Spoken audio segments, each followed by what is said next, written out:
एक तर स्वागत करूया श्री प्रभाकर सूर्यवंशी यांचं. नमस्कार. अच्छा, मूळ म्हणजे कसं आहे की मी महाराष्ट्रीयन आहे हीच माझी ओळख आहे. माझं गाव सध्या कुठलं विचारलं तर मला गावच नाही असं सांगावं लागतं. मी माझे शत्रू निर्माण करून ठेवलेले आहेत. रेट्स आहेत, शिवीगाळ तर सातत्याने होत असते, फोन येतात धमक्यांचे. हे तर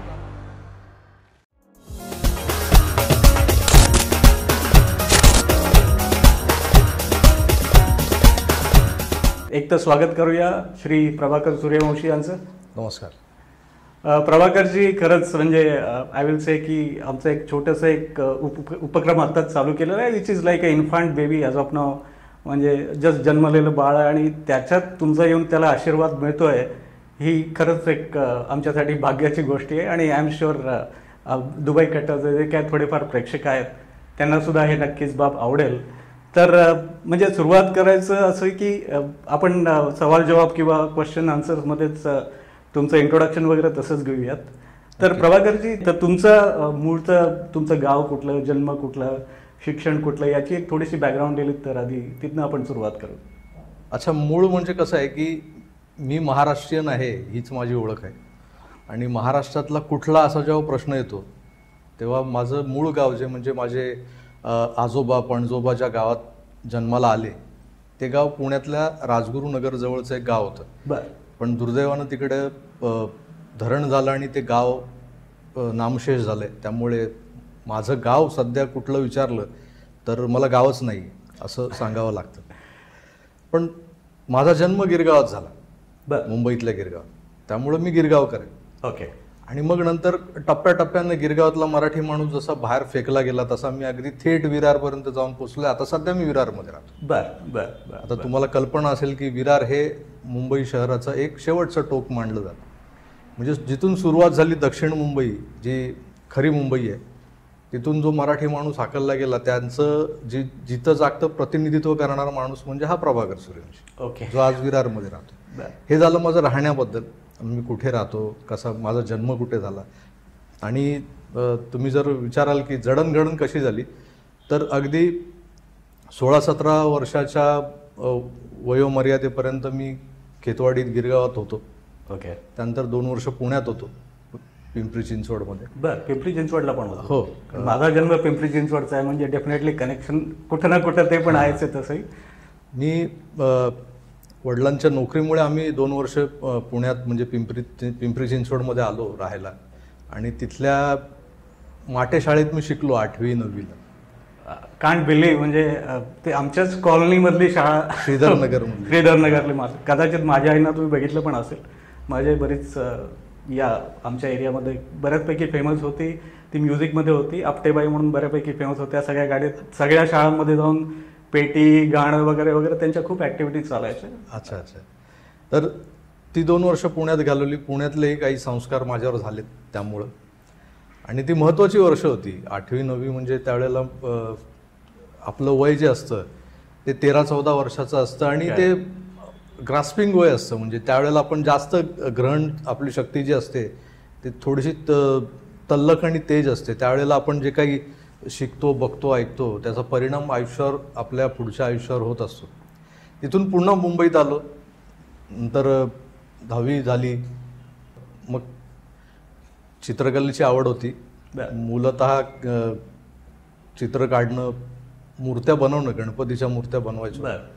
त्यामुळे माझ्यात असलेली कला माझ्या काकांनी, माझे जे काका आहेत त्यांनी हिरून मला जे स्कूल ऑफ आर्ट्सचा रस्ता दाखवला. पहिल्या वर्षी ॲडमिशन मिळालं नाही आणि त्यामुळे ते 1 वर्ष वाया गेलं माझं. पण पुढच्या वर्षी मला ॲडमिशन मिळालं. मी पुढे त्या कला शाखेतून शिकलो. बॅचलर ऑफ फाईन आर्टची डिग्री मिळाली. पण त्या डिग्रीचा वापर मला पुढे करता आला नाही दुर्दैवानं, कारण मी पहिली नोकरी केली ती एका आमदाराचा PA म्हणून. बरं. म्हणजे हा पूर्ण ट्विस्ट आहे तुमचा, एज्युकेशन बॅकग्राऊंड आणि डायरेक्टली तुम्ही एक पॉलिटिकल फील्डमध्ये एंट्री. हा बराचसा ट्विस्ट होता आयुष्यात तुमच्या. नक्कीच त्याला कुठेतरी माझ्यातला कलाकार जबाबदार होता. कारण मी शिक्षण घेताना मी साईनबोर्ड, बॅनर, पेंटिंग करायचो. तेव्हा डिजिटल फ्लेक्स अस्तित्वात नव्हते. बरं.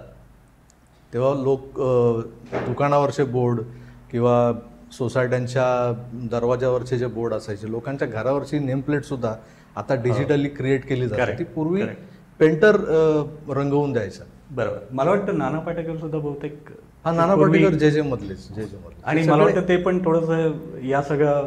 नाना पाटेकर माहीमच्या माटुंग्याच्या गल्लीमध्ये सिनेमाची पोस्टर्स रंगवायचे. अमेझिंग. म्हणजे त्यातनं आलेली ही लोक डेफिनेटली अशीच पुढे घडतात असं बहुतेक एक पॅटर्न असावा. नाही, त्यांचा त्या सगळ्या मंडळींची खूप मोठी मांदियाळी आहे जे स्कूल ऑफ आर्ट्समधून जे शिकून बाहेर पडले. मी त्या तुलनेत काहीच नाही आहे. म्हणजे मी ज्यांना ज्यांना पाहिलंय, अगदी राज ठाकरेंपासून नाना पाटेकर, अमोल पालेकर, ओके, ही सगळी मंडळी ग्रेट आहेत. ॲब्सोल्युट. आणि आपण त्यांच्या म्हणजे ती पातळी, त्यांच्या इतकी बौद्धिक पातळी म्हणा किंवा कर्तृत्वाच्या दृष्टिकोनातून आपण कुठेच त्यांच्या जवळ पोचलेलो नाही आहोत. पण प्रयत्न हाच आहे की ती जी काही एक लिगसी जी तयार झालेली आहे, तो वारसा जो आहे, त्या वारशाला कुठे बट्टा लागू नये एवढं तरी आपण किमान जपलं पाहिजे, हा विचार घेऊन मी चाललोय.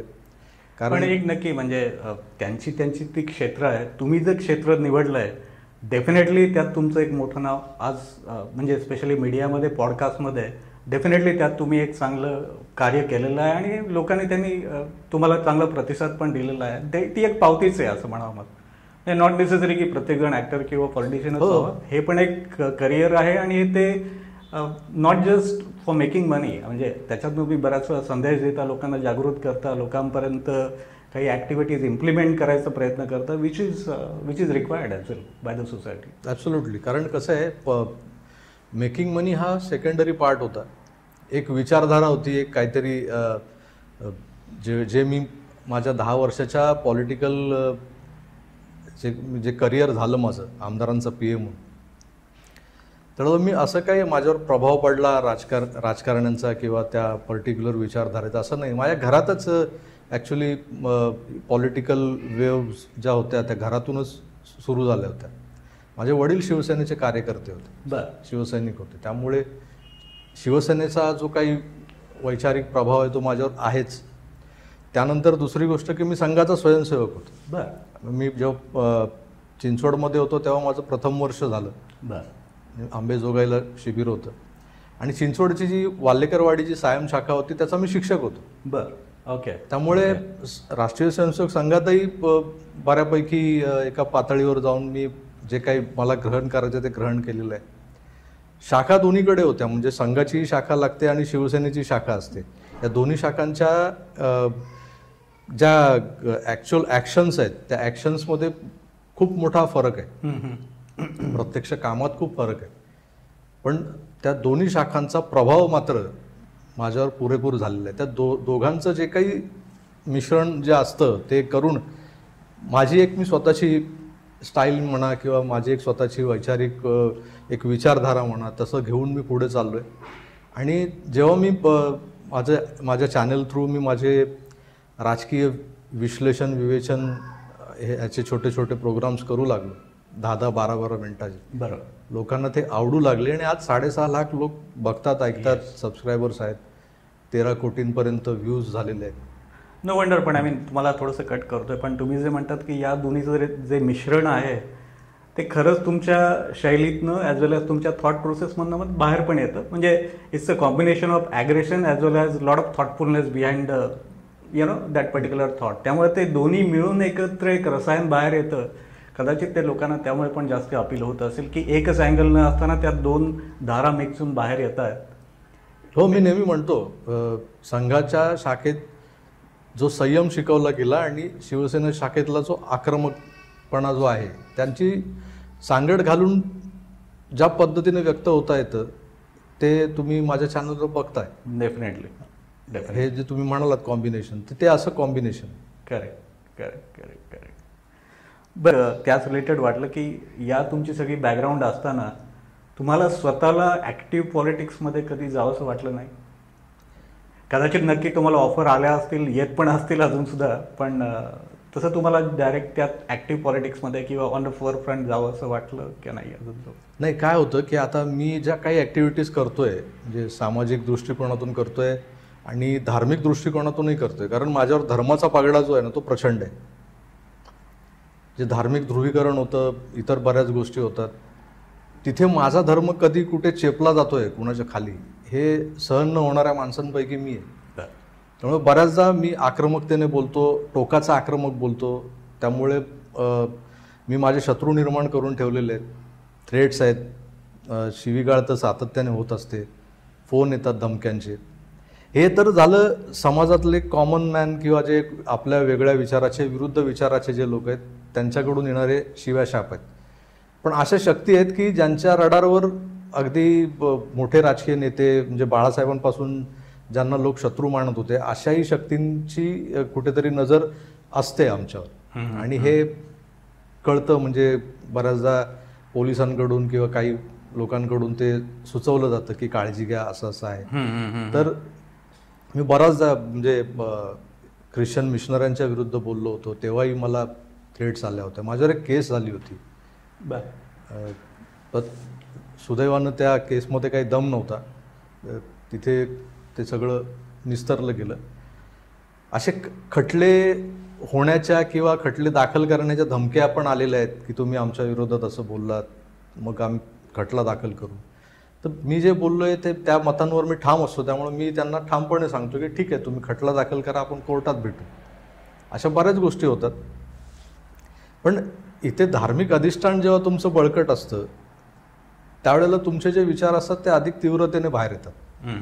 आणि तुम्ही जे म्हणालात की तुम्हाला कधी असं वाटलं नाही का की ॲक्टिव्ह पॉलिटिक्समध्ये जावं. ॲक्टिव्ह पॉलिटिक्समध्ये आता जे लोक आहेत ते काय करतायत हे दिसतंय, आणि ते चुकतात तिथे त्यांच्यावर टीका करून त्यांना सुधारण्याचा प्रयत्न करण्याचं मूळ काम माझं आहे, ते मी करतोय. त्यामुळं मला असं वाटत नाही की मीही त्यांच्या जाऊन त्यांच्या शेजारी बसावं आणि मग नंतर कोणीतरी माझ्यावरही टीका करावी. कारण तिथे गेल्यानंतर बऱ्याच गोष्टींवर तुमच्या लिमिटेशन्स येतात, बंधनं येतात. त्यामुळं काय होतं की मग आपल्याला वाटतं की नाही, ही गोष्ट त्यांनी करायला हवी होती पण त्यांनी केली नाही. तर मग त्यांच्या थोड्याशा बोटशेप्या धोरणामुळं कधीतरी ते टीकेचे धनी ठरतात. आता देवेंद्र फडणवीसांबद्दल बोलताना बरेच लोक म्हणतात यांच्यात सद्गुण विकृती आहे, की ह्याला माफ कर, त्याला माफ कर. राजकीय तडजोडी करण्यासाठी मग एखाद्याला अगदीच तुम्ही सुळावर चढवायला निघालेले असताना अचानक त्याला माफी देऊन टाकायची, असे जे काही प्रकार होत असतात. बरोबर, तो दबावगट निर्माण करण्याचा मी प्रयत्न करतोय. कारण मला ऍक्टिव्ह पॉलिटिक्समध्ये येण्याची अजिबात इच्छा नाहीये, आणि मला वाटतं येऊही नाही सर्वसामान्य माणसाने. राईट. म्हणजे तुम्ही ऑलरेडी पॉलिटिशियन्सवरती जो दबाव क्रिएट करताय, that it self will help overall as a society. पण एक मला जे समजून घ्यायचं की हा जेव्हा तुम्ही दबाव क्रिएट करण्याचा प्रयत्न करत असतात तेव्हा थोडंसं तुमच्यावर पण थोडंसं ते दडपण वगैरे येत असेल, या गोष्टी तुम्ही कशा हँडल करतात?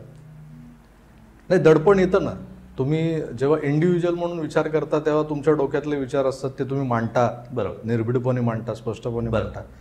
पण तुमच्या मागे कुटुंब असतं, तुमची बायको असते, तुमची मुलगी असते, तुमचे आई वडील असतात, तुमचे नातेवाईक असतात, तुमचं आडनाव ते कॅरी करत असतात, आणि कुठेतरी तुमच्याशी त्यांचा संबंध असतो.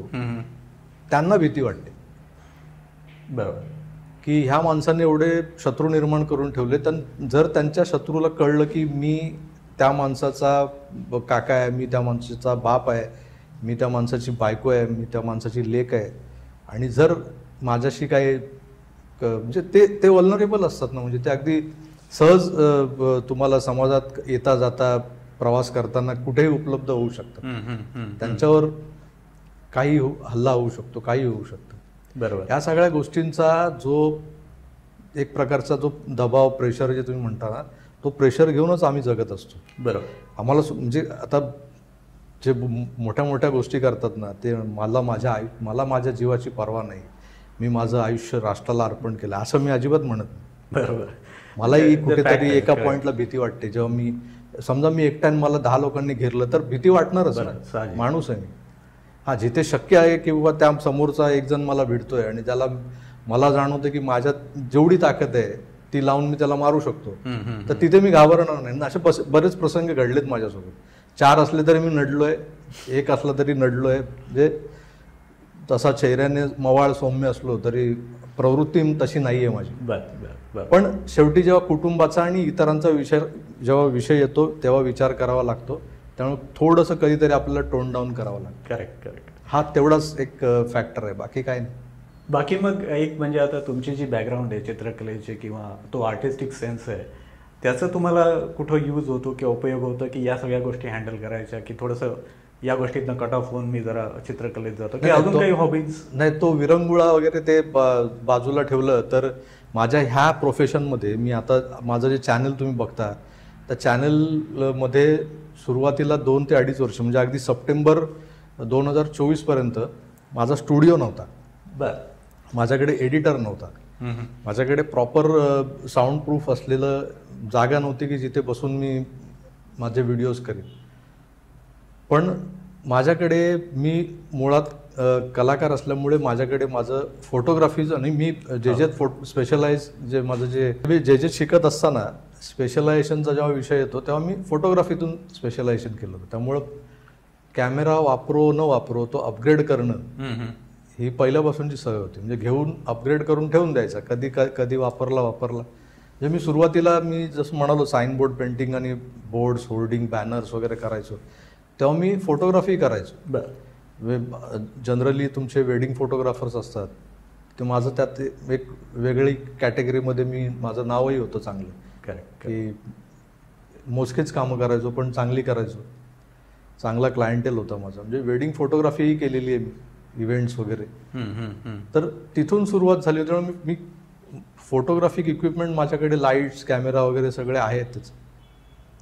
या सगळ्या गोष्टींचा वापर करून माझ्यातला जो काही आर्टिस्ट आहे त्याचा आर्टिस्टिक सेन्स वापरून मी माझे जे व्हिडिओ एकटा करायचो. म्हणजे मी लिटरली कॅमेरा ऑन करून समोर येऊन बसून मी 10-12 मिनटं बोलून नंतर उठल्यानंतर कार्ड काढून ते कॅप्चर करणं, कॉपी करणं, नंतर त्या रॉ फुटेजचं एडिटिंग करणं, ग्रीन स्क्रीन असेल तर ते क्रोमा असेल तर ते बॅकग्राऊंड कट करून त्याच्या मागे बॅकग्राऊंड टाकणं, हे सगळ्या गोष्टी, एडिटिंग, म्युझिक, त्याच्यामध्ये साऊंड इफेक्ट्स, टायटल्स, हे सगळं मी स्वतः एडिट करून, कारण ते मला येतंय, मी ते माझ्याकडे तो सेन्स होता, आत्मनिर्भर. हां. तर त्यामुळे मी जे काही ते व्हिडिओज करायचो ते लोकांना असं वाटायचं यांची फार मोठी टीम आहे आणि हे फार मोठ्या सेटअपमध्ये बसून काम करतात. आणि ती जी काही तांत्रिक सफाई होती, टेक्निकल जो काही चकचकीतपणा होता ना, तो दिसायचा लोकांना. त्यांना असं वाटायचं की हे फार प्रोफेशनल ग्रेडवर, लेवलवर चाललेलं काम. माझ्या त्या जेतून जे शिकलो मी, मला जो अनुभव होता आधीच्या 12, 15, 16 वर्षाचा, तो इथे वापरता आला. आणि लिटरली सांगतो की मी अगदी सप्टेंबर 2024 पर्यंत मी एक हाती सगळं करत होतो. म्हणजे अगदी थंबनेल पण माझा मी डिझाईन करून अपलोड करेपर्यंत जे सगळं एक खांबी तंबू होता माझा. आणि तो करत होतो लोकांच्या मदतीनं. म्हणजे ते स्टुडिओ मुंबईत उभा करणं, भाड्याचा का होईना, पण ते तसं आर्थिक दृष्ट्या थोडंसं न परवडण्यासारखं असतं. बरोबर. लोकांनी मदत केली. मी जमा करत आणलेली काही पुंजी होती बँकेकडून कर्ज घेऊन आज आपला स्टुडिओ उभा राहिलाय. माझ्याकडे आता एक एडिटर आहे, एक मला सह अँकर पण, म्हणजे मला को अँकर पण मी पाहिला, एक मॅडम येतात भाग्यश्री पारनेरकर, आशिष किणी म्हणून माझा एडिटर आहे. आता ह्या टीम सोबत आता मी काम करतो. आता पूर्वी कसं होतं की मी थोडासा अडकल्यासारखा व्हायचो की मला समजा बाकीच्या ऍक्टिव्हिटीज करायच्या, तर मी एकटा सगळं जे करतो ते जर मी करू शकत नाही. आणि त्याला वेळ पण बराच जातो. तुम्ही म्हणताय की एडिट करा, थंबनेल करा, कधी कधी शूटिंग करताना पण मला वाटतं रिपीट होत असेल, आपल्याला वाटतं की हे बरोबर झालं नाही, परत एकदा शूट करू. हो, होतं ना ते. कधी कधी फ्लो तुटतो. काही बऱ्याचदा आपण बोलता आपल्याला वाटतं की नाही, मी हे जरा काहीतरी असंबद्ध बोलून गेलो, ते परत बोलायचं असतं. आणि माझा अनुभव सांगतो. मी काही पूर्वी पोएम्स वगैरे लॉकडाऊनमध्ये बरेचसे उद्योग करायचो. त्यात एक स्वतःच्या कविता लिहून अपलोड करा, तर घर बसल्या बसल्या ते सगळे उद्योग चालायचे. मग तो एक व्हिडिओ शूट करून आधी हाफ डे तो शूटिंगमध्येच जायचा, नाही याच्यात काहीतरी विसरलोय वगैरे वगैरे वगैरे, यु नो. आणि मग तो एडिट करा, त्याच्यावर ते काय त्या ॲप्समध्ये जाऊन एडिटिंग करून अपलोड करेपर्यंत ऑलमोस्ट लाईक एक दिवस असंच निघून जायचं. स्पेशली तेव्हा विकेंडचा प्रोग्राम तो आय सेड प्रॉब्ली, त्यात बरेचसे एफर्ट्स जातात. बरोबर आहे.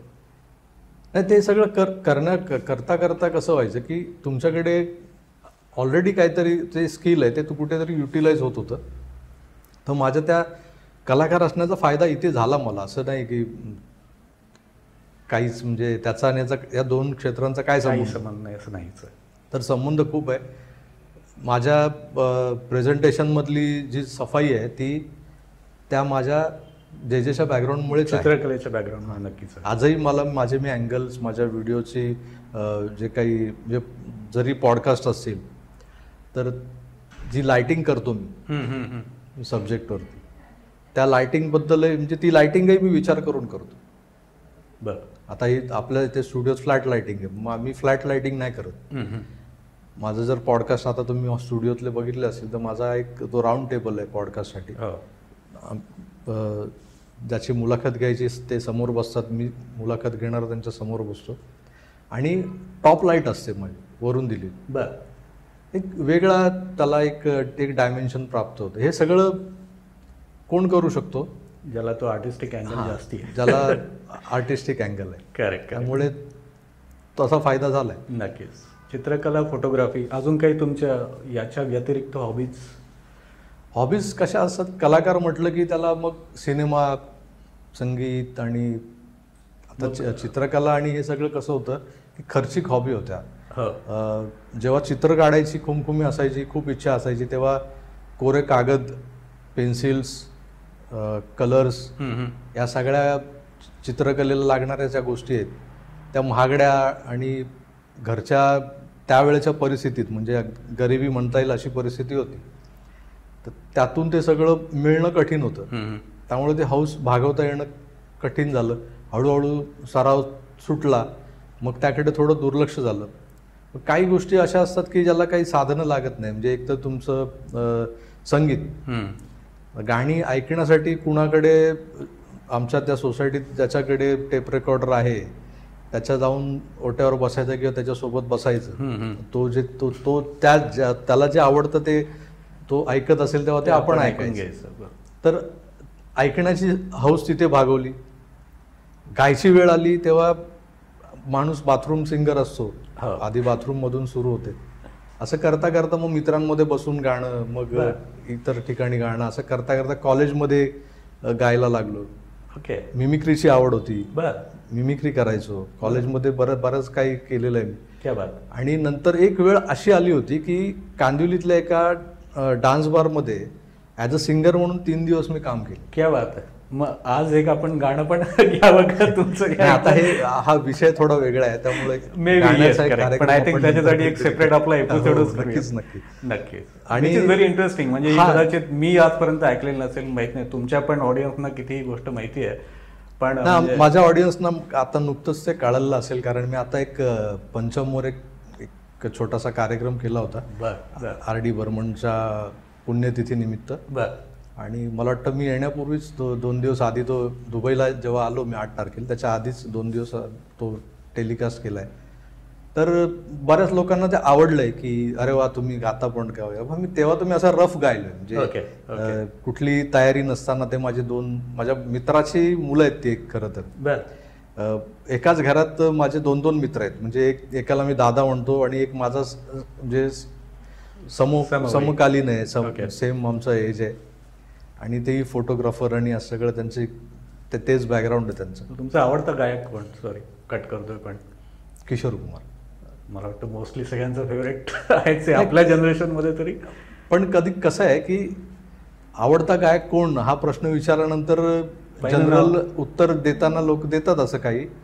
पण ती जी काही व्यक्ती असेल किंवा तो जो गायक असेल, गायिका असेल, ती का आवडते याचाही कधीतरी विचार करावा माणसाने. आणि मग आपण किती तिथे रफीची गाणी ऐकली जायची, मोहम्मद रफी साहेब. आणि सुरुवातीला त्यांचीच गाणी कानावर पडल्यामुळं त्यांच्याशिवाय दुसरं कोणी सिंगर अस्तित्वात आहे की नाही हे पण माहिती नव्हतं.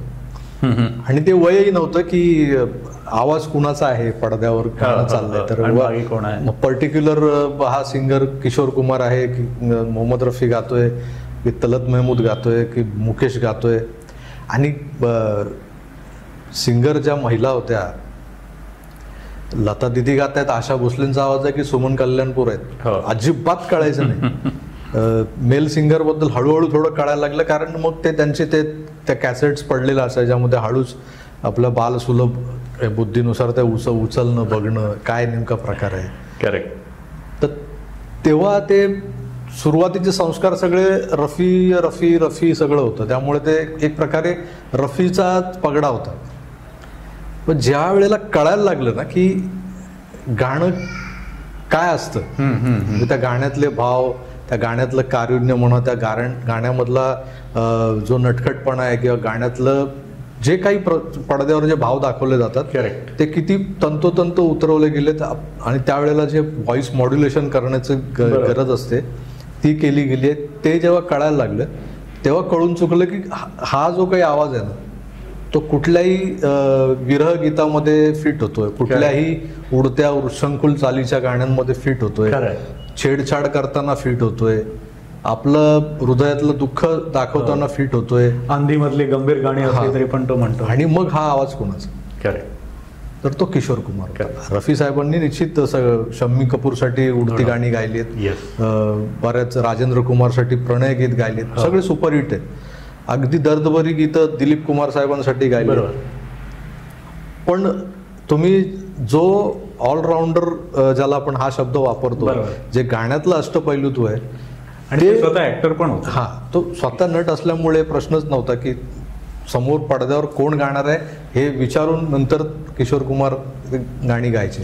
त्यामुळे अगदी तुम्ही शेवटी त्यांच्या करिअरच्या मला वाटतं सेकंड लास्ट सिनेमा एक होता, त्या सिनेमामध्ये आदित्य पंचोली हिरो होता आणि आदित्य पंचोलीसाठी त्यांनी एक गाणं गायलं. ते गाणं पडद्यावर जेव्हा ऐकतो आपण ना तेव्हा असं वाटतं की आदित्य पंचोलीने गाणं गायलं. म्हणजे अगदी राजेश खन्नाचा आवाज म्हणजे किशोर कुमार, आणि नंतर अमिताभचाही आवाज म्हणजे किशोर कुमार जे झालं होतं. आणि नंतर कलाकार नावाचा एक सिनेमा आला होता ज्यात कुणाल गोस्वामी मनोज कुमारचा मुलगा, निले निले अंबर पे चांद जब छाय, तर त्या गाण्यातही तो कवळा असा कुणाल गोस्वामी दिसतो ज्याची मिसरूड फुटलेली नाहीये. तो गाताना किशोर कुमार सारखा खर्जात गाणारा असा घनगंभीर आवाजही तितका पातळ करून त्याने त्याच्यासाठी लावलं. मराठीत पण त्यांनी गाणं, मराठीत 3 गाणी गायली शेवटी. अश्विनी येना जे त्यांचं ते फेमस गाणं आहे, म्हणजे ते खरंच अशोक सराफ होते मला वाटतं. हा, अशोक सराफ पडद्यावर होते आणि त्यांच्यासाठी आवाज दिला होता तो. सचिनसाठी त्यांनी दुसरं त्या माझा पती करोडपती मधलं गाणं गायलं.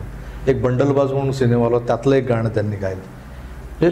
ही 3 गाणी मराठीत शेवटी गायली. मराठीत ते गायला जे तयार होते, पण त्यांना मराठीतल्या काही शब्दांमुळे ते थोडंसं घाबरायचे की जिथे यायचा जिथे यायचा बाणातला, तर ते थोडंसं म्हणायचे अरे ये मेरे को नाही जमेगा. पण सचिन पिळगावकरांनी त्यांना कसं बसं तयार करून ते गाणं गायला लावलं. बरोबर. आणि मग त्यांना कुठेतरी हुरूप आला होता की आता मी मराठीत पण गाईन.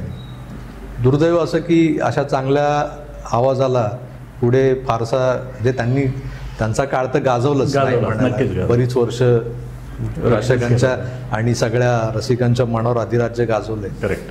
पण कुठेतरी असं वाटतंय की अशी माणसं जगातून जाऊच नयेत, सतत आपल्या सोबत असावीत, सतत त्यांचा आवाज काणी पडावा. पण ते शक्य नाही होत. बरोबर. करेक्ट. मग तुमचं जसं फेमस सिंगर मला वाटतं नट पण बहुतेक किशोर कुमारच आवडतो का अजून कोणी आहे आवडीचं? अभिनेत्यांबद्दल म्हणाल तर ते असं ते कालानुरूप बदलत गेलेले आहेत. म्हणजे अगदी चॉईस म्हणाल तर किशोर कुमार ॲज अ नट म्हणून असे फारसे काही ग्रेट नव्हते. विनोद करणं किंवा ते त्यांच्या पठडीतल्या भूमिका करणं.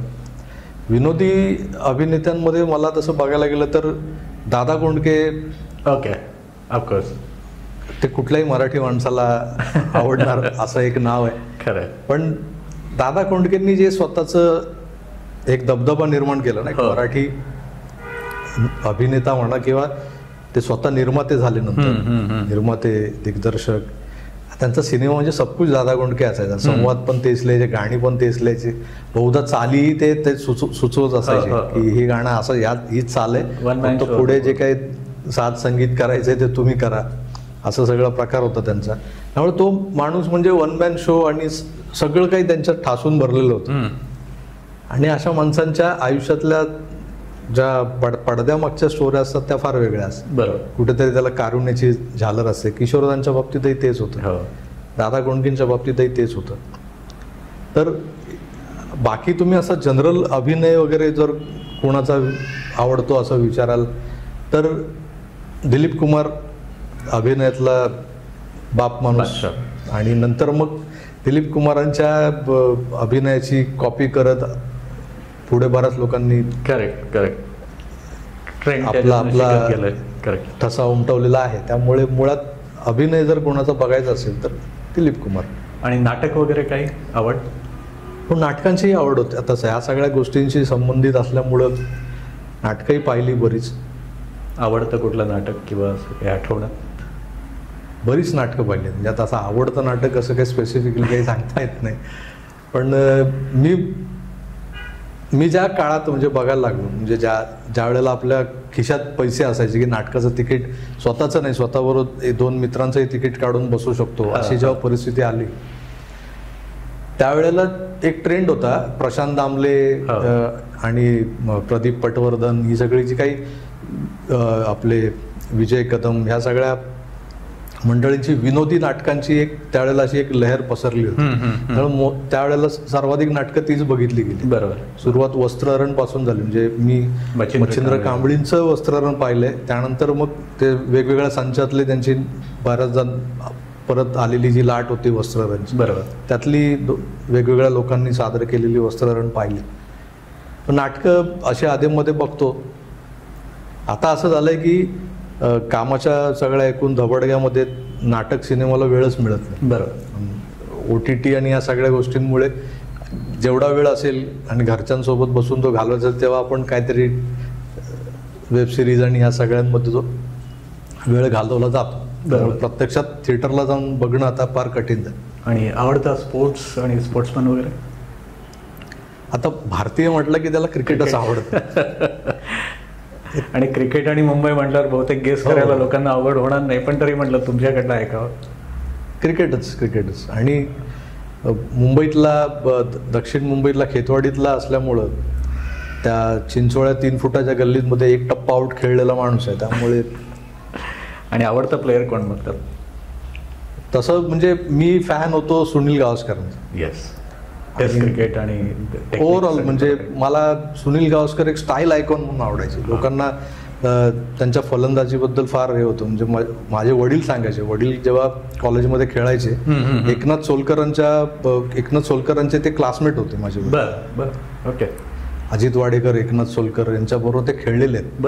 त्यांच्या ते खेळत असताना कॉलेजकडून त्यांच्या हनुवटीला बॉल लागला होता आणि जखम झाली. त्यानंतर आमच्या आजीनं आणि आजोबांनी मग त्यांना रिस्ट्रिक्ट केलं की खेळायचं नाही. ओके.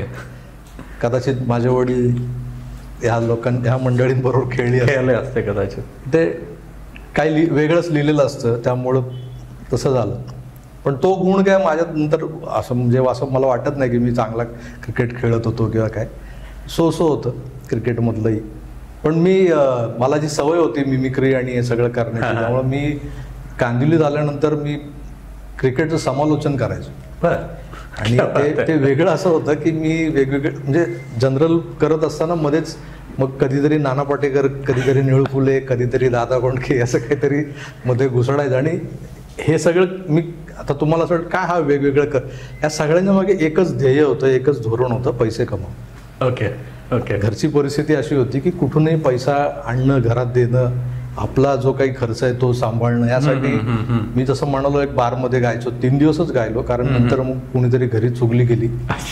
आणि त्यावेळी एवढं असतानाही कुठेतरी ते एक असताना संस्कृती जपणं वगैरे जे म्हणतात. आता कसं आहे, आपल्या कुटुंबात गाणारा गातोय आणि कुठे गातोय त्याला ते कोण बघत नाही की बारमध्ये गातोय हे वाईट होतं, असं सगळी धारणा होती. त्यामुळे तो एक तडी पडली, बंद झालं गाणं. एक नक्की दुबई कट्ट्याचं आपण एक डेफिनेटली एक सांस्कृतिक कल्चरल प्रोग्राम करूयात, आणि त्यात तुम्ही मेन लीड सिंगर आणि मिमिक्री हा पार्ट तुम्ही करा अशी रिक्वेस्ट आहे. बघू डेफिनेटली नक्की प्लॅन करता येईल, कारण इट्स गुड. लाईक म्हणजे तुमची ही जी बाजू आहे ती पण लोकांसमोर यावी आणि सगळ्यांनी त्याचा पण डेफिनेटली एन्जॉय करावा तो पार्ट. आणि I am sure lot of people will be also interested to join अशा काही ॲक्टिव्हिटीज करण्यामध्ये. नक्की. कसं आहे की आपण आपल्या ज्या आतल्या जे काही कलागुण असतात ते जपणं गरजेचं असतं. आयुष्याच्या दबडग्यात काय होतं की काम प्रेशर, वेळ नसणं, यातून आपलं ते या सगळ्या गोष्टींना रियाज महत्त्वाचा असतो. म्हणजे गाण्याला रियाज लागतो, तुमची चित्रकला इनबिल्ट असली तरी आता पेन आणि कागद दिला तर मी काहीतरी रेखाटू शकतो, पण त्या स्ट्रोक्समध्ये ती सफाई जी मी करायचो आधी ती आता असेलच असं नाही. बरोबर. आजही मी लोकांना एक्सप्लेन करताना मी चित्र काढून दाखवतो की हे मला असं पाहिजे, पण ती सफाई राहिलेली नाही. जी मंडळी सगळ्या या प्रेशरमधून म्हणजे जगण्याच्या जो संघर्ष आहे जगण्याचा तो करत असताना आपापले छंद जोपासतात. गाणं ऐकणं आणि म्हणजे मी तुम्हाला आता सांगेन पुढे की गाणं ऐकणं हे एक येता जाता मधला वेळ जो असतो. आता आम्हाला प्रवास करायला लागायचा विरार ते चर्चगेट. माझं ऑफिस नरिमन पॉईंटला होतं, तर त्यामुळे 1.5-2 तास, कधी गाडी लेट असेल तर 2 तास. बरोबर. त्या दरम्यान बरेच लोक काहीतरी वेगवेगळे उपक्रम करत असतात बसून, कोण पत्ते खेळतं, कोण काय. बरोबर. तर कानात हेडफोन टाकून गाणी ऐकणं हे सोपं हे होतं. तो तसा तिथे थोडा छंद जोपासला गेला, पण बाकीच्या गोष्टींकडे तेवढं हे करता आलेलं नाही, दुर्लक्षच झालंय.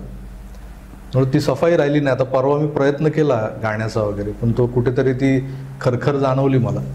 त्यामुळे जर परत कधी काही करायचं असेल तर त्यासाठी निश्चितच रियाज करणं, थोडासा 1-2 महिने तयारी करणं हे गरजेचं आहे. असं कुठेही उठून पाठी टाकलं तर ते चालत नाही.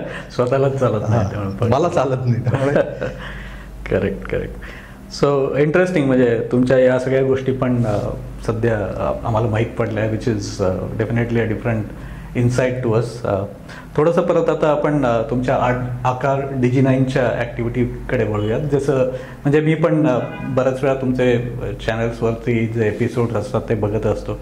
तर यात तुम्ही काही अशा पण ॲक्टिव्हिटीज केल्या होतात की अपार्ट फ्रॉम सोशल पॉलिटिकल एक लोकांना स्वतःचं व्यवसाय सेटअप करायचे किंवा आय थिंक शेअर मार्केटवरती पण तुम्ही काही प्रोग्राम्स कंडक्ट केले होते. तर सुरुवात आपण आधी शेअर मार्केटच्या प्रोग्रामकडे जाऊयात आणि नंतर तुम्ही काही बिझनेसच्या बाबतीत पण काही ॲक्टिव्हिटीज कंडक्ट करत होतात, त्याच्याबद्दल काही सांगितलं की जे भारतामध्ये असताना तुम्ही भारतामध्ये इम्प्लिमेंट करायचा प्रयत्न केला किंवा लोकांना डायरेक्शन देत होतात वगैरे वगैरे.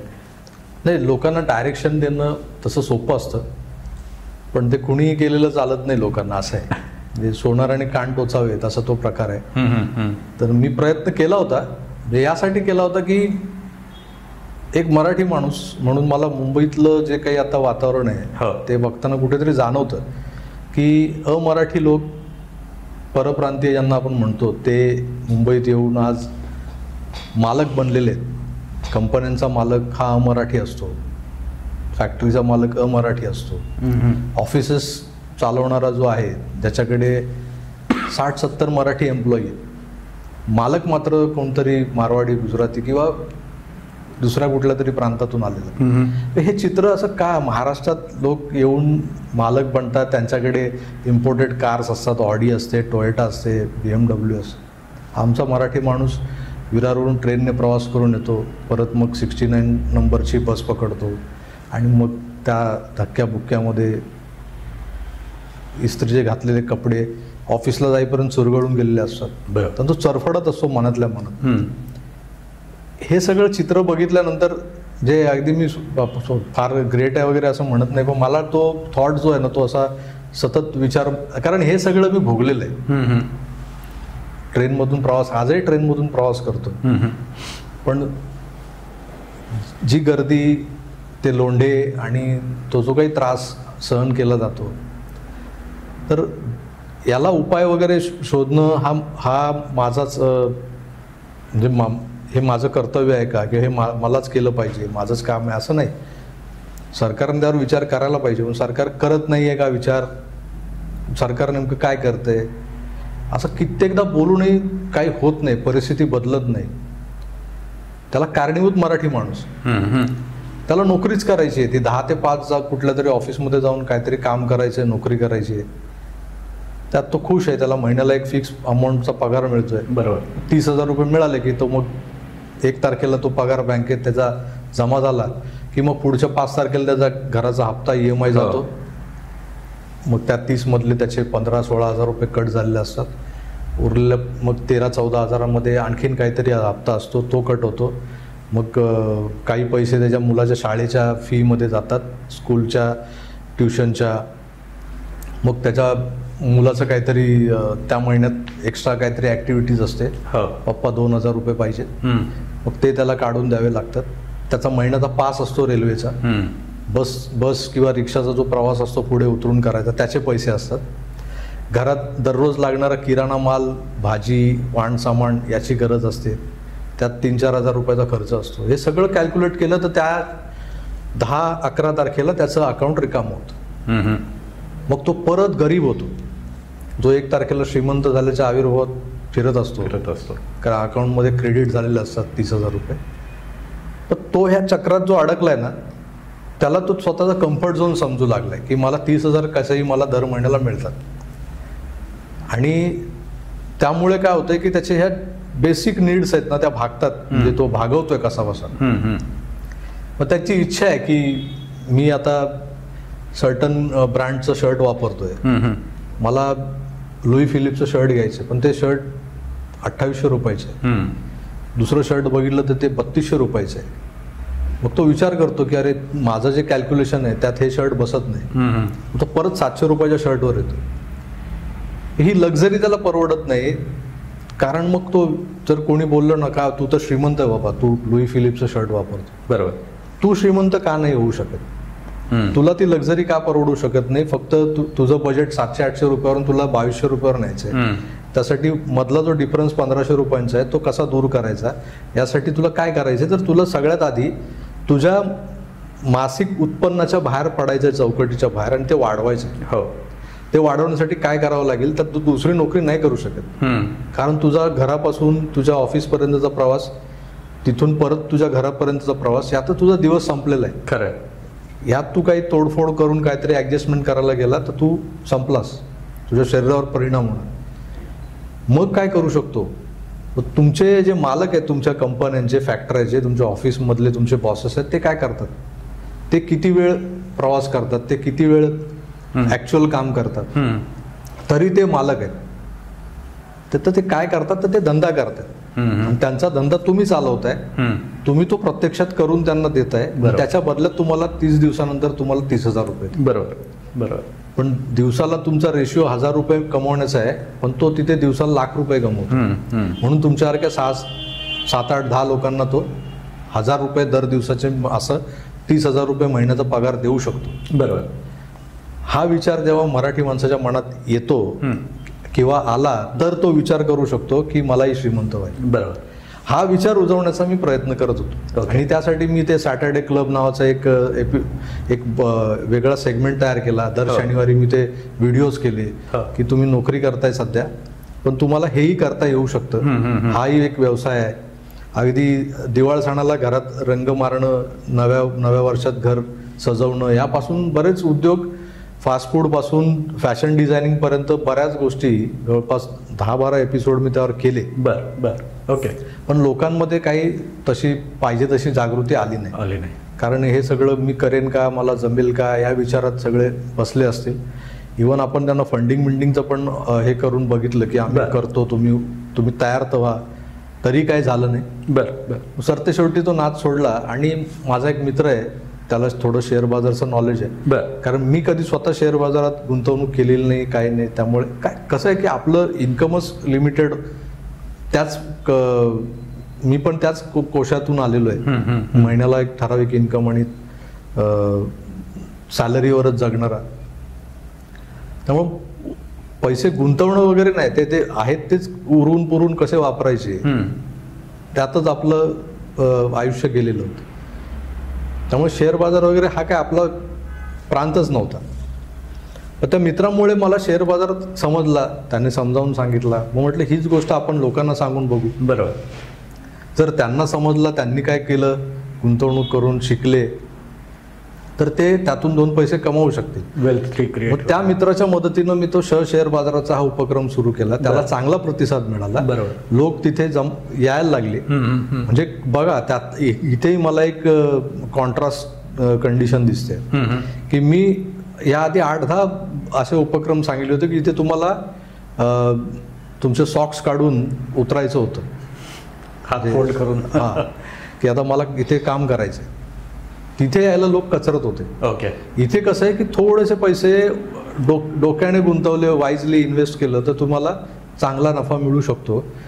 हे जेव्हा सोपं काम दिसलं लोकांना तेव्हा लोक आकर्षित झाले. Okay okay. आणि मग जेव्हा लोक येतात मग त्यांना मग तुम्ही पुढे त्यांचं प्रबोधन कसं करायचं, त्यांना एज्युकेट कसं करायचं हे तुमच्या हातात असतं. करेक्ट. मग ते मी करत गेलो. आता बरेचसे एक चांगला मोठा चंक आहे आपल्याकडे 100-150 लोकांचा, जो शेअर बाजाराच्या आमच्या उपक्रमामुळे सोबत आलेला आहे. त्यांना घेऊन आम्ही निघालेलो आहोत. आता त्यांच्यातलेच काही बिझनेसमन तयार करायचे. आता दुबईला येण्याचं प्रयोजन तेच आहे. Okay okay. तेच मला विचारायचं होतं पुढचा प्रश्न की तुमचं दुबईचं कनेक्शन काय? दुबईचं कनेक्शन आजपासून बरोबर 1 वर्षापूर्वीच आहे. आज 11 जानेवारी आहे. ओके. योगायोग म्हणजे ॲब्सोल्युटली. आणि मी गेल्या वर्षी याच दरम्यान दुबईत होतो. ओके. आणि दुबईत माझा मित्र आहे मोहित नाईक, ज्याची कंपनी आहे ट्रायझोन कॉर्पोरेट सर्व्हिसेस. बेसिकली त्याच्या कंपनीच्या ॲक्टिव्हिटीज समजून घेण्यासाठी मी दुबईत आलो होतो. 5 दिवस राहिलो. आणि त्या दरम्यान मी मोहितशी बोललो होतो की मला दुबईतल्या मराठी लोकांशी बोलायचं आहे, त्यांच्या मुलाखती घ्यायच्या की त्यांनी इथे येऊन, मुंबईतून आलेत, पुण्यातून आलेत, पण दुबईत येऊन त्यांनी स्वतःला एस्टॅब्लिश केलं. अशा लोकांची जी काही यशोगाथा आहे ती आपल्याला चॅनलवरून आपल्याला दाखवायची. करेक्ट. किमान ते बघून तरी आपल्यातल्या कुणाला काही स्फोरण चढेल. आणि इथे आल्यानंतर असं झालं की मोहितची जी कंपनी आहे ट्रायझोन, ती इथं तेच काम करते आणि तोच थॉट प्रोसेस तोच आहे, तोच विचार आहे. मराठी माणसाला कसंही करून बिझनेस कसा, जसं मी मुंबईत महाराष्ट्रात धडपडतोय, मोहित तसं दुबईत धडपडतो. मराठी माणूस कोण आला पुण्यातून मुंबईतून तर त्याला इथे त्याला सेटल करायचंय की तुझं बाबा लायसन्स किंवा तुझं काय ट्रेड लायसन्स, तुझं लोगो, तुझी कंपनी फॉर्मेशन, हे सगळं करून देतो. आणि त्या कंपनीच्या माध्यमातून आपल्याला काहीतरी करता येईल, आपल्या माणसांना इथे आणता येईल, ह्या दृष्टिकोनातून मी त्या कंपनीत ॲज अ पार्टनर म्हणून सहभागी झालो. आणि मग आम्ही गेल्या वर्षभरात मी ते जे काही त्या मुलाखती मागच्या सादर केल्यानंतर लोकांच्या फोन्स कॉलने आणि मेसेजेसने आम्ही हैराण झालो. प्रचंड प्रतिसाद मिळाला. वर्षभर हा संवाद तुटला नव्हता. नुसतंच ते पहिले 7-8 दिवस आम्ही केलं आणि झालं असं नाही. वर्षभर दुबई दुबई हे जे चालू होतं ना, ते कधी ना कधी काही ना काही मुद्द्याने ते बाहेर यायचं. अनेक लोकांना मोहितने इथे मदत केली आहे, जे आपले सबस्क्रायबर्स होते. Okay okay. ज्यांनी हे व्हिडिओज पाहिले होते त्यांनी मग मोहितच्या नंबरवर कॉन्टॅक्ट करून त्याला इथे भेटले. इथे आल्यानंतर त्यांनी माझा रेफरन्स दिला की आम्ही प्रभाकर सरांच्या व्हिडिओ बघून तुमच्याकडे आलोय, असं झालं. आणि मग ते इथे बरेच नंतर वर्षभरात 2 रिअल इस्टेटच्या साईट्स, त्याचाही प्रोग्रेस सुरू झाला. एका प्रोजेक्टला फंडिंगचंही काम सुरू झालं. अशा पद्धतीनं आता आमच्या कंपनीचं म्हणजे आता ट्रायझोन बिझनेस जी कॉर्पोरेट सर्व्हिसेस नावाची कंपनी आहे, ती एक मराठी माणसांसाठी दुबईत काम करणारी, किंवा दुबईत जर तुम्ही आलात तर तुम्हाला असं वाटू नये की आता मी इथे काय करू, मग मी हेल्पलेस आहे, तसं वाटू नये यासाठी ट्रायझोन काम करते. बरोबर. ह्या वर्षी आम्ही असाच विचार केला की ह्या आता जो काही माझ्याकडे शेअर बाजाराच्या उपक्रमातून जे काही लोक जमा झाले त्यात प्रत्येकाच्या डोक्यात आता ते मी बिझनेस एक खूळ भरलेलं आहे की तुम्हाला काहीतरी, आता त्यातले बरेच लोक असे आहेत की ज्यांनी 50-60 ओलांडून पुढे गेले. त्यांनाही आता वाटते की नाही आपण आयुष्याच्या उत्तरार्धात तरी का होईना स्टेबल व्हावं. तर तेही आलेत. काही यंग जनरेशन मधले लोक आलेत, काही मिडल एज आहेत, काही येऊ शकले नाहीत कारण मला एक लिमिटेड लोकांनाच आणायचं होतं. कदाचित पुढच्या 1-2 महिन्यात आम्ही दुसरी एक ट्रिप आणू.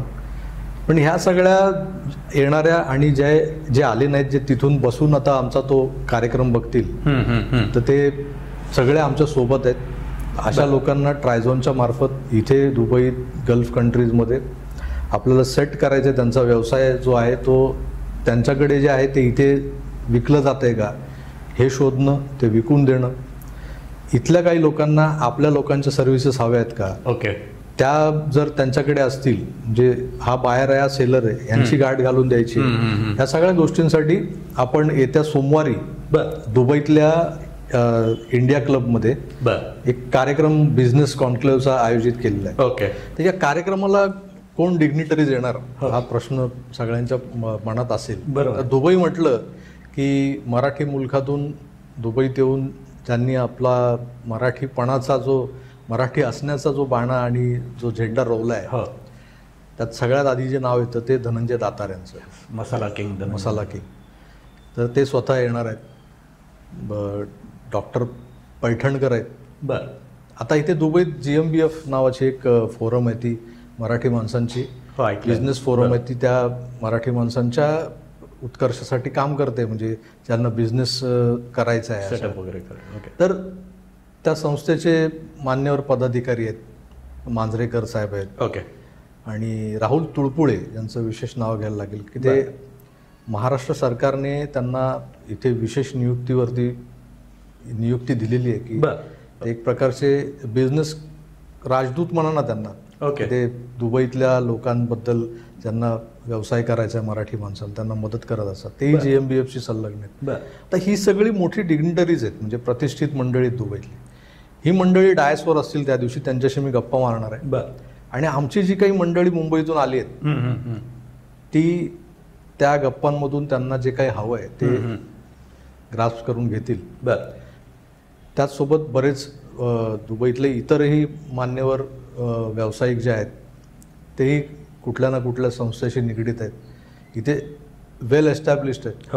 आता ते स्थायिक झालेत आणि बऱ्यापैकी त्यांचा व्यवसाय जोरदार चालू आहे. दुबईत चांगला चालू आहे. त्यांनी कसा संघर्ष केला, त्यांनी काय केलं बिझनेसमध्ये तो उभा करण्यासाठी, नेमकं काय करावं. मला आता ह्या सगळ्या मंडळींकडून हे जाणून घ्यायचंय की काय करायचं हे सगळ्यांना माहिती असतं. काय करू नये हे यांच्याकडून मला आमच्या सगळ्या मंडळींना बरोबर सोनाराने कान टोचायला जसं मी सांगितलं तसे हे सगळे सोनार आहेत आणि यांचे कान टोचायचे. म्हणून यांना मी घेऊन आलेलो आहे. यांच्यापैकी जे स्वतःला एंटरप्रेन्योर समजतात, बिझनेसमन समजतात, त्यांच्याकडे काहीतरी प्रॉडक्ट आहे, तो दुबईत कसा सेट करता येईल ते त्या दिवशी ते प्रत्यक्ष ठरवतील, भेटतील एकमेकांशी. एक प्रकारे नेटवर्किंग होणार. आणि हे सगळं जुळून आणण्यासाठी ट्रायझोन कॉर्पोरेट सर्व्हिसेसचा फार मोठा सिंहाचा वाटा आहे याच्यामध्ये. कारण मोहित अक्षरशः मागच्या दीड महिन्यापासून हे सगळं रात्रंदिवस एकत्र करून तो झगडतोय, एक छोट्या गोष्टी जुळून आणतोय. आणि मी तर आता 2 दिवस झाले आलोय. मी आता 2 दिवस माझ्याही मीटिंग्स याच्या एका मागोमाग शेड्यूल केल्यात त्यांनी. पण आय थिंक तुमचं मॉडेल इंटरेस्टिंग आहे. म्हणजे तुम्ही DG9 आकार DG9च्या माध्यमातून, मीडियाच्या माध्यमातून तुम्ही बेसिकली ब्रॉडकास्ट करून एक सॉर्ट ऑफ मार्केटिंग होतं आणि ट्रायझोन इकडं ते इम्प्लिमेंट करते. त्यामुळे ते कॉम्बिनेशन प्रॉब्ली. हो. कारण प्रत्येकाचं काम प्रत्येकाने केलं पाहिजे. जेनू काम तेनू थाय, बीजा करे सो गोथा काय गुजरातीतली म्हण. तर तसंच आहे ते की मी शब्दातून प्रबोधन करणं आणि मोहितने ते फील्डवरती इम्प्लिमेंट करून लोकांना अक्षरशः पेपरवर सगळं आणून देणं, ह्या 2 गोष्टी जर जुळून आल्या तरच कुठलाही व्यवसाय उभा राहू शकतो. हे आम्ही वर्षभरात पाहिलंय. अनेक क्लायंट्स आमच्याकडे जे आले होते त्यांची कामं कशी झाली याचा जर आपण केस स्टडी केला तर तो आमच्या लक्षात आलंय की नेमकं ही काय लाईन आहे.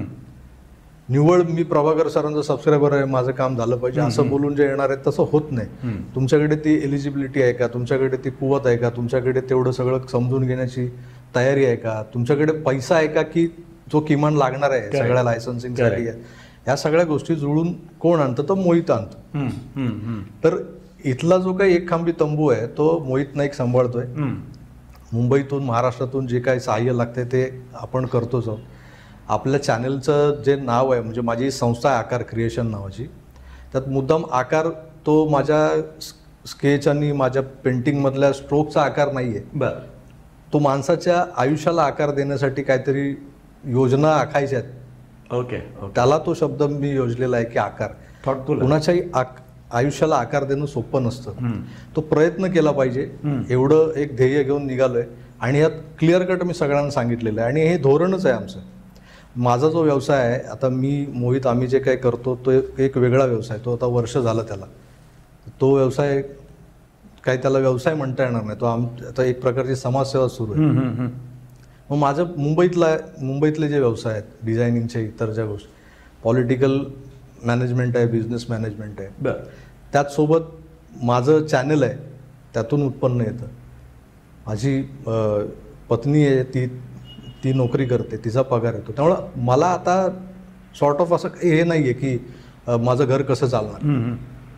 त्यामुळं मला आता फक्त माझ्या संस्थेच्या नावाला जागायचं आहे, आकार देणं हा जो काही विषय आहे तोच पुढे रेटायचा आहे आणि त्यासाठी प्रयत्न चाललेले आहेत. आता हे जे काही लोक आलेत, इथे जे काही लोक आहेत हे एकमेकांशी भेटतील, नेटवर्किंग करतील, त्यांचं प्रॉडक्ट ते विकतील, इथे बिझनेस सेटअप करतील. लोक कमिशनखोरीचा धंदा करतात, याच्यामध्ये आपल्याला एकही रुपयाचं कमिशन अपेक्षित नाही. बरं. तुम्ही बायर भेटला, त्या बायरबरोबर तुमचं डील करा, तुम्ही विका, तुमचा नफा कमवा, तुम्ही मोठे व्हा. फक्त आम्हाला लक्षात ठेवा, एवढंच म्हणणं. बरोबर. लक्षात यासाठी ठेवा की आम्ही जसं तुम्हाला इथे एक संधी दिली, एक हात दिला, तसा तुम्ही उद्या तुमच्या नजरेसमोर जर कोण धडपडणारा युवक दिसला तर त्याला हात देण्याचं काम करा. तुम्ही आमचं जे काही ऋण जे आहे ते फेडलाच जमाय.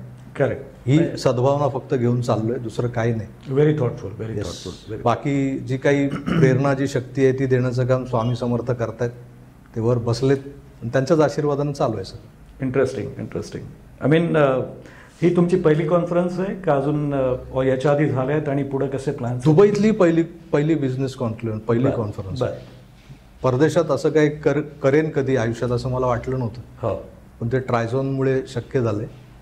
मुंबई महाराष्ट्रात बरेच इव्हेंट्स केले मी, इव्हेंट मॅनेजमेंटचंही काम केलेलं असल्यामुळं. म्हणजे मी एकाच वेळेला अंडर वन रूफ बऱ्याच गोष्टी देत होतो. फोटोग्राफीचं सेटअप आहे, व्हिडिओ शूटिंगचं सेटअप आहे, त्याच्याबरोबर अनेक लोकांना मग हळूच काहीतरी मग त्यांचा प्रोग्रामचा अंदाज आला आहे, तुम्हाला ह्या गोष्टी मिळत नाहीत ना, हे सगळं मी करतो. असं करता करता अख्खा इव्हेंटच मी हायजॅक केलेलं आहे की सगळं इव्हेंटच मी करून दिलं त्याला. बरोबर. तो इव्हेंट कागदावर उतरवणं, त्यांच्या कार्यक्रमाचा फ्लो कसा असेल, निवेदक कोण असेल, कोण काय करेल, त्याचं तो निवेदक काय कंटेंट बोलणार आहे तो कंटेंटही मी लिहून दिलेला आहे. इतपत सगळं आपण केलेलं आहे. त्यामुळे आपल्याकडे अशा पद्धतीचे कार्यक्रम करण्याचा अनुभव आहे, पण तो आपण मुंबई महाराष्ट्रात बऱ्याच ठिकाणी केलाय.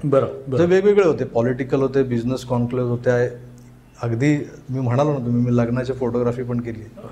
त्यामुळे अनुभव तिथला आहे, दुबईतला पहिलाच प्रसंग. बरं. म्हणजे आता खरं म्हणजे तुम्ही जी ऍक्टिव्हिटी इम्प्लिमेंट करताय, म्हणजे आपण जे पूर्वी म्हणायचो की अटके पार झेंडे, खरोखर तुम्ही अख्खीच्या अख्खी एक ट्रूप मुंबईतनं महाराष्ट्रातनं घेऊन दुबईत आलेला आहात. आणि पूर्वी जस्ट जनरली आपला ट्रेंड होता की महाराष्ट्रातली मोस्टली जी काही आउट ऑफ इंडिया गेलेली असतील, म्हणजे खूप पूर्वीचं म्हणतोय की मोस्टली ती गेली होती, ती सगळी एज्युकेशनसाठी गेली होती. म्हणजे त्यात असतील आपले डॉक्टर बाबासाहेब आंबेडकर असतील, किंवा इवन आनंदीबाई जोशी असतील, किंवा आपले सावरकर असतील.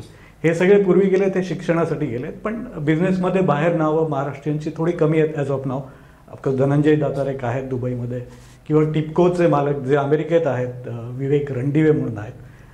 अमेरिकेत बरेचसे शिकलेले लोक चांगल्या मोठ्या पोस्ट हँडल करतात, मोठ्या कंपनी हँडल करतात, पण बिझनेसमध्ये कमी आहे. आय थिंक तुमच्या माध्यमातनं, आकार डिजिनाईनच्या माध्यमातनं आणि ट्रायझोन इन्कॉर्पोरेशनच्या सहयोगाने दोन्ही मिळून ही एक चांगली ॲक्टिव्हिटी आहे आणि एक मोठा उपक्रम तुम्ही चालू केला आहे. आणि आय एम शुअर की याच्यात जे बिझनेस कॉन्फरन्समध्ये भाग घेत आहेत त्यांना डेफिनेटली फायदा होणार. आणि बाकीच्या ज्या लोके आहेत, म्हणजे आकार डिजिनाईनचे सबस्क्रायबर्स असतील किंवा जे मोहितच्या कायम टचमध्ये असतात, त्यांच्यासाठी फ्युचरसाठी या गोष्टी खूप प्रेरणादायी पण होणार आहेत. तर खरंच एक तुमचं एक मेजर कॉन्ट्रीब्युशन होऊ शकेल येणाऱ्या काळाबद्दल. आणि आज परत एकदा तुम्ही आमच्या चॅनलवरती येऊन एक छोट्याशा बाळाला आशीर्वाद देताय दुबई कट्ट्याच्या, which is really thankful. I am really thankful for it. आणि लेट्स होप एक नक्की आपण एक सांस्कृतिक कार्यक्रम पुढे करायचाच आहे. तुमच्या कला डेफिनेटली मला लोकांपुढे मांडण्यात आनंद वाटेल. बाकीचे पण लोक आय एम शुअर त्यात जॉईन करतील आणि it will be a fun. पण परत एकदा धन्यवाद. तुम्हाला अजून काही ॲडिशन करायचं असेल फॉर द क्लोजिंग रिमार्क्स? नाही, आपलं बऱ्यापैकी सगळ्या मुद्द्यांवर बोलणं झालेलं आहे. ॲडिशन वगैरे असं नाही, पण या कार्यक्रमाला जर दुबईत जे आमचे सबस्क्रायबर्स आहेत, दुबई, अबुधाबी, शारजा या भागातल्या काही लोकांना यायचं असेल, बऱ्याच लोकांना फक्त मला भेटायचं असतं. मागच्या वर्षी मी आलो तेव्हा बऱ्याच लोकांना मी इथे आहे कळल्यानंतर त्यांनी फोन मेसेज करून आम्हाला भेटायचं आहे, कुठे आहात, कुठे उतरला आहेत, असं सगळं चालू होतं. हे निवळ भेटणं आणि आता मी रोज तुम्हाला चॅनलच्या माध्यमातून भेटतच असतो, बरोबर, पण प्रत्यक्ष भेटण्याची इच्छा असते प्रत्येकाला. तर हे भेटणं निव्वळ भेटणं होऊ नये यासाठी एक विनंती आहे की तुम्ही जर याल तर डोक्यात काहीतरी असं एक विचार घेऊन या की जी मंडळी मुंबईहून आली आहेत, महाराष्ट्रातून आली आहेत, इथे त्यांना व्यवसाय करण्याची एक उर्मी आहे, एक एक काय म्हणतो आपण त्यांना, एक जिज्ञासू वृत्ती आहे किंवा एक त्यांना उत्सुकता आहे की दुबईत नेमकं मी काय करू शकतो. तर तुम्ही इथे दुबईत राहताय, शारजात राहताय, अबुधाबीत राहताय, गल्फ कंट्रीत इतकी वर्ष राहिलात, नोकरी करत असाल, व्यवसाय करत असाल, पण तुमचे जे अनुभव आहेत ते जर ह्या मंडळींच्या कामी आले तर नक्की त्यांच्याशी शेअर करा आणि तशी तयारी ठेवून या. म्हणजे सोमवारी हा जो कार्यक्रम आहे इंडिया क्लबमध्ये संध्याकाळी 7:30 ते 10:30, बरोबर, आलात तर आनंद होईल, एवढंच मला सांगायचं आहे. बाकी अधिक माहितीसाठी खाली आपण स्क्रोलमध्ये मोहितचा नंबर देऊया, ओके, ते मोहितशी बोलून ठरवतील कसं यायचं वगैरे. तर मला तर जे सांगायचं होतं मी ते तुमच्या या व्यासपीठावर मांडलेलं आहे आणि मला वाटतं यातून काही चांगलं घडेल ही अपेक्षा आहे. Absolutely, absolutely. आणि मी एकदा दुबई कट्टाच्या प्रेक्षकांसाठी पण एक विनंती करतो की प्रभाकरजींनी आपल्यासाठी आज वेळ काढला आणि त्यांचा मोहितच्या मदतीने एक जो दुबई उपक्रम इम्प्लिमेंट करताय, तर तुम्ही सुद्धा हा बऱ्याचशा लोकांपर्यंत पोहोचवा, त्यातनं प्रेरणा घ्या आणि दुसऱ्याला पण प्रेरणा पास करा. And I think he chain आपण वाढवत राहिलो तर डेफिनेटली महाराष्ट्रासाठी, मराठींसाठी हा पुढे काही चांगल्या संधी उपलब्ध होऊ शकतील. प्रभाकरजी परत एकदा धन्यवाद आणि thank you so much. It was really great. तुमच्याशी बोलण्यात खूप मजा आली, बरेचसे अँगल तुमच्याकडनं मिळाले. Looking forward for more. Thank you so much. Thank you.